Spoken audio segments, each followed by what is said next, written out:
ka muke rabbana tabaraka ya hasbuna ka kawo mana agaji kasar mu ta Najeriya.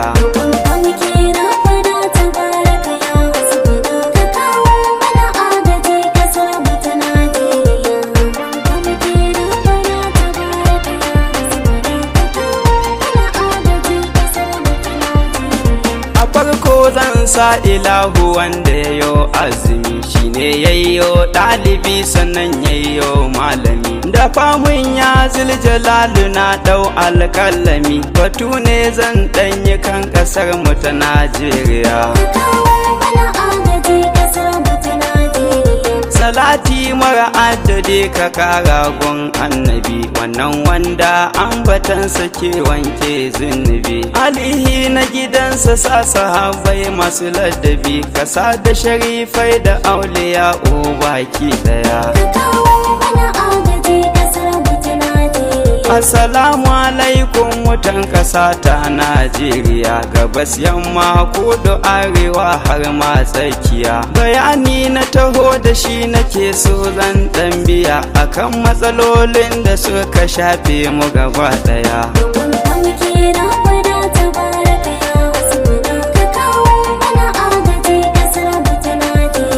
Arzikin da muke da shi a da ya fi na Indiya amma yau dube mu ga mu nan dirman shawuya mutum na tafiya a take sai ka ga ya waiwaya don wata ya bar gidansa babu na cin taliya.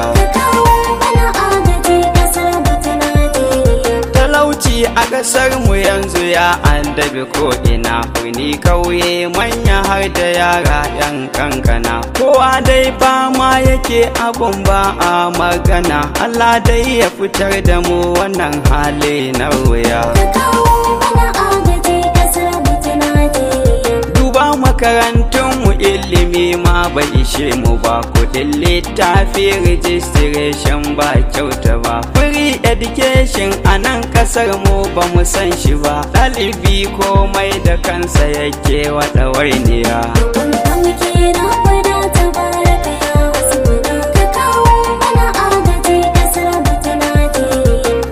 Asibitin kasar mu ma dai ba magani kati na ganin likita saya za ka yi tintini komai ba wani tallafi da za a yi maka kasani Allah sarki tallakan ƙasa ta Najeriya. Kamfanoni da yawa kasar nan sun durkushe karanci na wutar lantarki yasa suka durkushe matsala ta rashin aikin yi nan mamu ne ashe shi ma ya jawo mana koma baya a duniya. Mun samu yanci amma kamar ba mu same shi ba kasashen da muke sa'a da su sun fi mu ci gaba dukiya ta kasar mu sai ka ce ma ba ta mu ba ana ta fita da ita an bar mu a cikin wuya.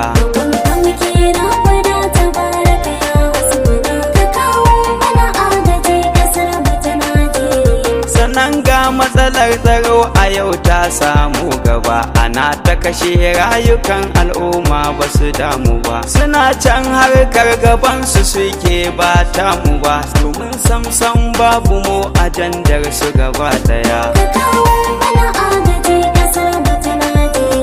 Da an yi kisan al'umma a ce mana wai ba tsaro amma in za a yi taron siyasa jami'an tsaro ta ko ta ina a wajen koda giftawar sauro ba a so a gani agun saboda akwai jiniya.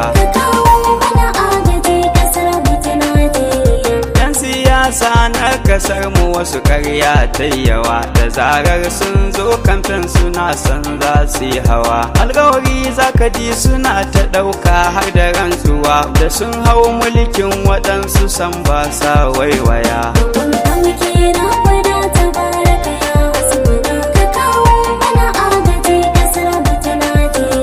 Matsalar talaka guda ɗaya kwaɗayi yayyawa mutum yayi tenuwa a farko ba hanya ba ruwa da ya dawo ya sake kuɗi sai a yi mantuwa da an kuma zaɓarsa sai a koma cakwakiya. Marar kasar mu shine koma baya, da an zalunce shi in ya kai kara iriya. A take za a kira alkalin nan a waya, da sun gama magana ya ce da shi an daga shirya. Cin hanci shi ma kasar ga ya zama ruwan dare, ko aiki ne in ka je nema can a ministire, sai an caje ka sanan da kyar ka gano sakatare. Wannan lamari a cikinsa da akwai son zuciya.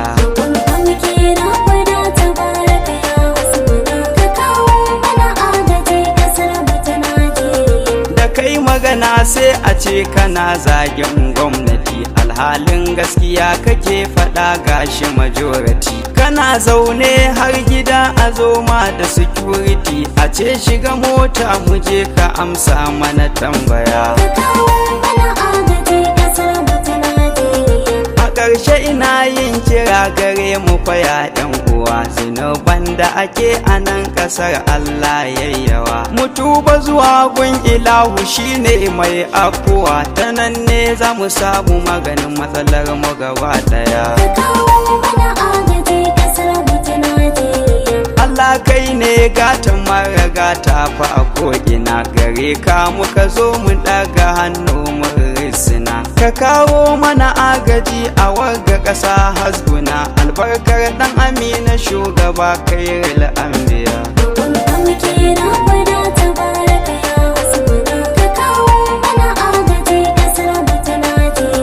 Godiya ta tambata wajen mahalici daya, wanda ya ban damar rubutu sannan kuma na biya. Wai ko za a yi tambaya ga mai wakar ɗinkiya, Nasir Ahmad ɗan Arewa Gombe a Najeriya.